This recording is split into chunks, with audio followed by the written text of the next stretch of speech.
వి gold trusted gold buyers తాకట్టులో ఉన్న మీ బంగారాన్ని విడిపించి ఈ రోజు ఉన్న మార్కెట్ ధరకే కొనబడును. కాంటాక్ట్ నంబర్ కాళేశ్వరం ప్రాజెక్టు నిర్మాణంలో వేల కోట్ల రూపాయల అవినీతి ఆరోపణలు ఎదుర్కొంటున్న ఇంజనీర్లపై ఏసీబీ దాడులు కొనసాగుతున్నాయి. ఇందులో భాగంగా మాజీ ఎన్సీ మురళీధర్ రావును ఏసీబీ అరెస్టు చేసింది. ఆదాయానికి మించి భారీగా ఆస్తులు కూడబెట్టినట్లు ఆరోపణలు ఎదుర్కొంటున్న మురళీధర్ రావుకు న్యాయస్థానం 14 రోజుల రిమాండ్ విధించింది. దీంతో పోలీసులు ఆయన్ను చెంచల్గూడ జైలుకు తరలించారు.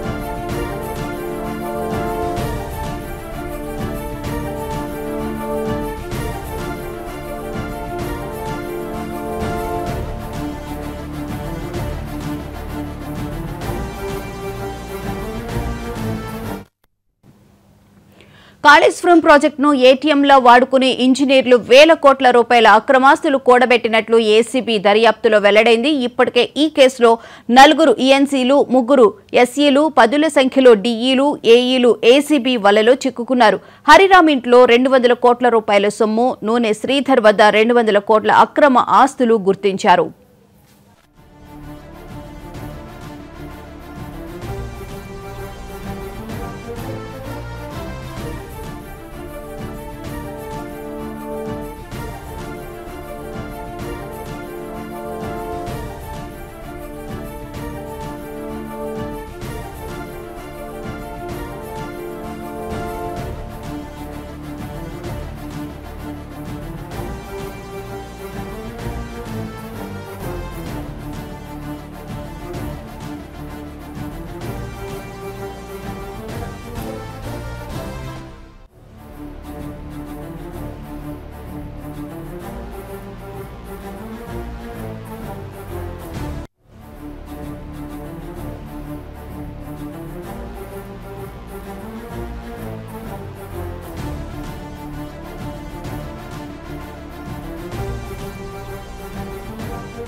కాళేశ్వరం ప్రాజెక్టు నిర్మాణంలో వేల కోట్ల రూపాయల అవినీతి ఆరోపణలు ఎదుర్కొంటున్నారు ఈఎన్సీలు. వీటికి సంబంధించిన పూర్తి వివరాలను మా ప్రతినిధి రామ్ నరేష్ లైవ్ లో అందిస్తారు. రామ్ నరేష్, చెప్పండి, ఏ అధికారి ఇంట్లో చూసినా కూడా ఈఎన్సీలు భారీ అక్రమాలకు పాల్పడినట్లు తెలుస్తుంది. కాళేశ్వరం ప్రాజెక్టును ఒక ఏటీఎం లాగా వాళ్ళు వాడుకున్నారు అని చెప్పైతే వార్తలు వస్తున్నాయి. ఈ నేపథ్యంలోనే నిన్న మురళీరావుని అరెస్టు చేసి మురళీధర్ రావుని ఈ రోజు చెంచల్గూడ జైలుకు పంపిస్తున్నారంటున్నారు. అసలు డీటెయిల్స్ ఏంటి? కాళేశ్వరం ప్రాజెక్టులో ఈఎన్సీల అవినీతి అనేది చాలా వరదలాగా పారుతుందని చెప్పుకోవచ్చు. ఎందుకు అంటే ఇక్కడ కాళేశ్వరం ప్రాజెక్టుకు సంబంధించి ఎవరైతే పనిచేసిన ఈఎన్సీలు ఉన్నారో ఎవరిని పట్టుకున్నా సరే 100 కోట్లు బయటపడుతున్నాయి. ఇదంతా ఎక్కడి నుంచి వస్తుంది అంటే ప్రజాధనాన్ని ఇక్కడ దుర్వినియోగం చేశారనేది క్లియర్గా అర్థమవుతుంది. కాళేశ్వరం ప్రాజెక్టులో పనిచేసిన ఇంజనీర్లు ఎవరైతే ఉన్నారో, ఇప్పటివరకు పనిచేసిన ఈఎన్సీలు ఎవరైతే ఉన్నారో, అదేవిధంగా ఎస్సీలు ఎవరైతే పనిచేశారు, ఏఈలు పనిచేశారు, డీఈలు పనిచేశారు, వీళ్ళందరూ కూడా ఏసీబీ అధికారులు దృష్టి పెట్టారు. ఒక్కొక్కరిని పట్టుకుంటున్నారు. ఎవరిని పట్టుకున్నా సరే 100 కోట్లు బయటపడుతున్నాయి. ఇటీవల కాలంలో బుక్యా హరిరామ్ని పట్టుకున్నారు ఈఎన్సీని. ఆయన దగ్గర దాదాపు 200 కోట్ల రూపాయలు ఏసీబీ అధికారులు గుర్తించడం జరిగింది. అదేవిధంగా నూనె శ్రీధర్కి సంబంధించి ఏసీబీ రైడ్స్ జరిగాయి. ఆయన దగ్గర దాదాపు 450 కోట్ల రూపాయలు దొరికాయి. అదేవిధంగా తాజాగా మురళీధర్ రావు, మాజీ ఈఎన్సీ మురళీధర్ రావుకు సంబంధించి ఏసీబీ రైడ్స్ జరిగాయి. ఆయన్ని నిన్న అరెస్ట్ చేయడం జరిగింది. ఆయనకు సంబంధించి దాదాపు 11 చోట్ల ఏసీబీ అధికారులు సోదాలు నిర్వహించారు. ఆయన సంబంధించి కుటుంబ సభ్యులు కానీ అదేవిధంగా బంధువులలో మొత్తంగా సోదాలు సాగాయి. ఇంకా సోదాలు కొనసాగుతూనే ఉన్నాయి. ఆయన ప్రస్తుతానికైతే రిమాండ్కు విధించడం జరిగింది. 14 రోజులు కోర్టు రిమాండ్ విధించింది. ఆయన దగ్గర ఆస్తుల చిట్టా గినక చూస్తే మాత్రం ఇప్పటి వరకు అంటే మార్కెట్ వాల్యూ ప్రకారం దాదాపు 500 కోట్ల పైనే ఉన్నట్టుగా అధికారులు గుర్తించడం జరిగింది. ఇంకా కొన్ని లాకర్లు కానీ ఇంకా సోదాలు కొనసాగుతున్నాయని చెప్పేసి అధికారులు చెప్తున్నారు.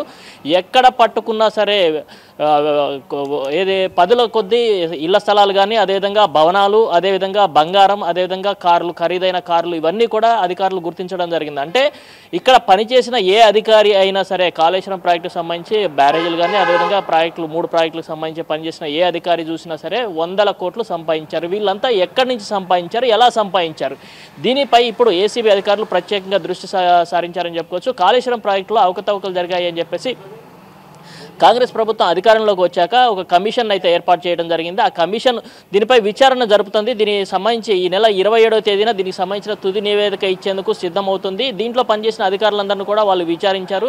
ఈ విచారించిన సందర్భంగానే ఇటు ఏసీబీ ఒకవైపు పీసీ ఘోష్ కమిషన్ విచారణ పూర్తయిపోయి తుది నివేదిక ఇచ్చే సమయంలోనే ఏసీబీ అధికారులు వరుసగా రైడ్స్ చేస్తూ ఉన్నారు. ఈ వరుస రైడ్స్లో అధికారులు అంటే అప్పట్లో పనిచేసిన అధికారులు కానీ, ప్రస్తుతం పనిచేసిన అధికారులు కానీ ఒక్కొక్కరుగా ఏసీబీ వలకి చిక్కుతున్నారు.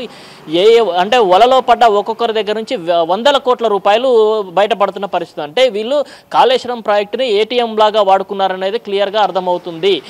ఏదైతే అక్కడ పనిచేసిన అధికారులు ఎవరైతే ఈఎన్సీలు చాలా కీలక పాత్ర పోషిస్తారు, ఈ ఈఎన్సీలంతా కూడా ఒక్కొక్కరు 1000 కోట్ల రూపాయలను వెనకేసినట్టుగా అయితే తెలుస్తుంది.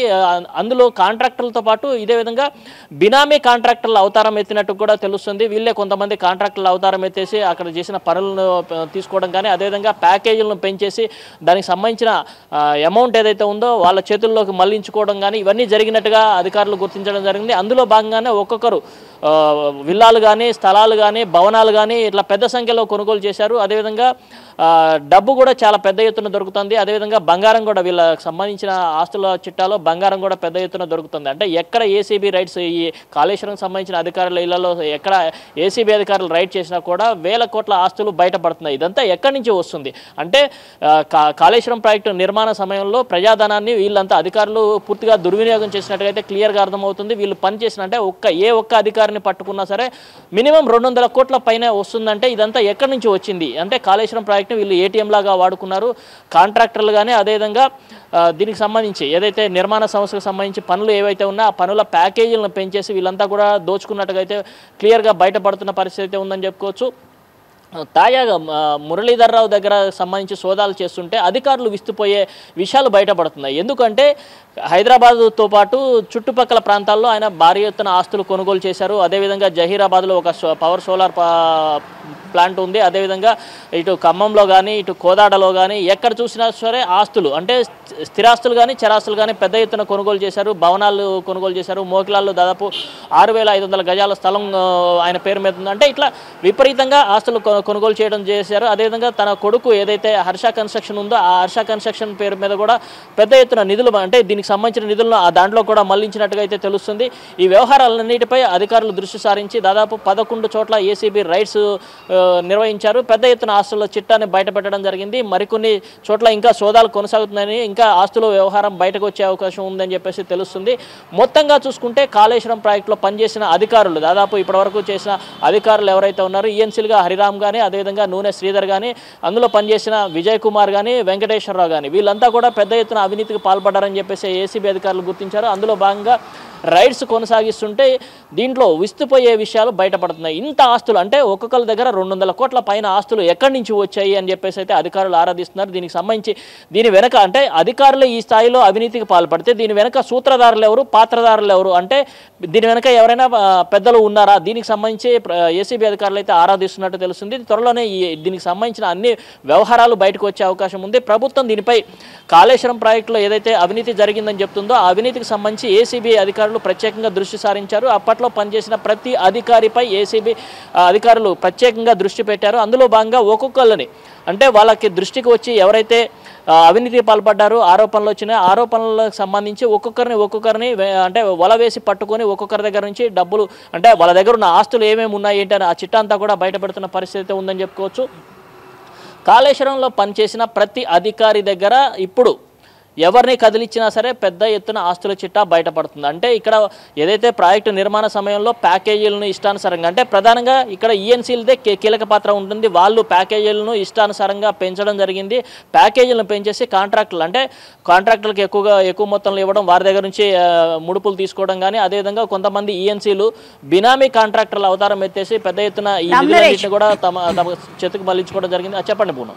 రామ్ నరేష్, యాక్చువల్లీ మురళీధర్రావు అనే ఆయన రిటైర్డ్ అయిన వ్యక్తి, 13 సంవత్సరాలు దీనికి సంబంధించి పనిచేశారు. అంటే రిటైర్డ్ అయిన వ్యక్తిని కూడా తీసుకొచ్చి ప్రభుత్వం ఎంతో నమ్మకంతో ఆయనకి ఇంజనీరింగ్ చీఫ్ బాధ్యతలు అప్పగించినప్పటికీ కూడా ఆయన ఈ విధంగా అవినీతికి పాల్పడడం, ఉన్నదానికన్నా ఎస్టిమేషన్స్ ఎప్పటికప్పుడు పెంచి ప్రభుత్వానికి నష్టం కలిగించే విధంగా ఇలా చేయడాన్ని అసలు ఎలా చూడాలి? ఏసీపీ అధికారులు దీనికి సంబంధించి ఇంకా ఎలాంటి వివరాలు రాబట్టే అవకాశం ఉందంటారు?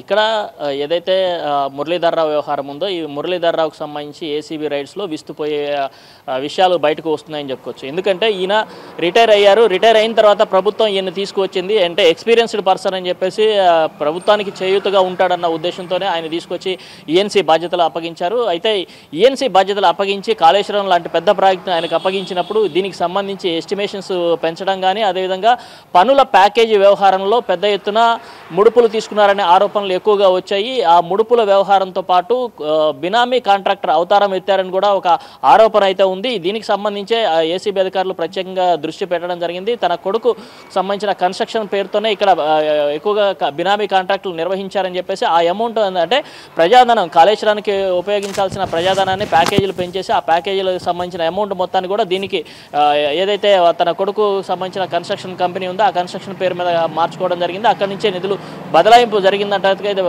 ఏసీబీ అధికారులు గుర్తించారు.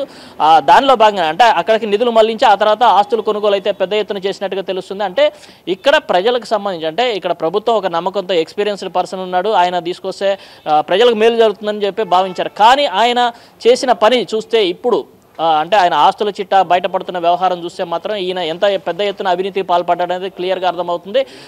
మనకు అందుతున్న సమాచారం ప్రకారం ఆయన దగ్గర ఉన్న ప్రస్తుత ఆస్తుల విలువ దాదాపు 500 కోట్ల పైనే ఉందని చెప్పేసి ఏసీబీ అధికారులు గుర్తించారు. దీనికి సంబంధించి అంటే ఇక్కడ పనిచేసిన అధికారులంతా ఎట్లా అవినీతికి పాల్పడ్డారు ఏంటి అనే దానికి సంబంధించి, అంటే ఈఎన్సీ స్థాయిలోనే ఈ పెద్ద ఎత్తున అవినీతి జరిగింది. దీనికి సంబంధించి ఈఎన్సీలు ఎవరెవరు ఉన్నారు అప్పట్లో పనిచేసింది, దానికి సంబంధించి ఇప్పటికే హరిరామ్ కానీ, అదేవిధంగా నూనె శ్రీధర్ కానీ, వెంకటేశ్వరరావు కానీ వీళ్ళందరినీ కూడా ఏసీబీ అధికారులు పట్టుకోవడం జరిగింది. దానికి సంబంధించి వాళ్ళ ఆస్తుల చిట్టాను కూడా బయటపెట్టడం జరిగింది. తాజాగా మురళీధర్రావుకు సంబంధించి అంటే ఈయన రిటైర్ అయిన తర్వాత కూడా ప్రభుత్వం ఈయన్ని ప్రత్యేకంగా కొనసాగించింది. అంటే ఈయన సేవలు బాగున్నాయని చెప్పే ఉద్దేశంతో ఈయన కొనసాగించారు. కానీ ఈయన చేసిన పనులు మాత్రం చాలా విస్తు కలిపే విధంగా ఉన్నాయంటే ప్రజాధనాన్ని దుర్వినియోగం చేస్తూ వేల కోట్ల రూపాయలు వెనకేసుకున్నట్టుగా తెలుస్తుంది. ఆస్తులు పెద్ద ఎత్తున కొనుగోలు చేశారు. ఇదంతా కూడా కాళేశ్వరానికి సంబంధించిన నిధులు అని చెప్పేసి ఏసీబీ అధికారులు గుర్తించడం జరిగింది. దీనికి సంబంధించి ఇంకా సోదాలు కొనసాగుతూనే ఉన్నాయి. ఇంకా ఆస్తుల వ్యవహారాలు బయటపడే అవకాశాలు అయితే ఉన్నట్టుగా తెలుస్తుంది. మొత్తానికి చూసుకుంటే కాళేశ్వరం ప్రాజెక్టుకు సంబంధించి ఎవరైతే అధికారులు పనిచేశారో వాళ్ళంతా దీన్ని ఒక ఏటీఎం లాగా వాడుకొని ఎప్పుడు కావాలంటే అప్పుడు దీనికి సంబంధించిన నిధులన్నింటినీ తమ జేబుల్లోకి మళ్లించుకున్నట్టుగా అయితే ఏసీబీ అధికారులు గుర్తించడం జరిగింది. వాళ్ళ సోదాల్లో ఈ విషయాలు బయటపడ్డాయి కాబట్టి మరింత మంది అధికారులపై ఏసీబీ రైడ్స్ చేసే అవకాశాలు అయితే ఉన్నట్టుగా తెలుస్తుంది. Poona. Right, thank you Ram Naresh.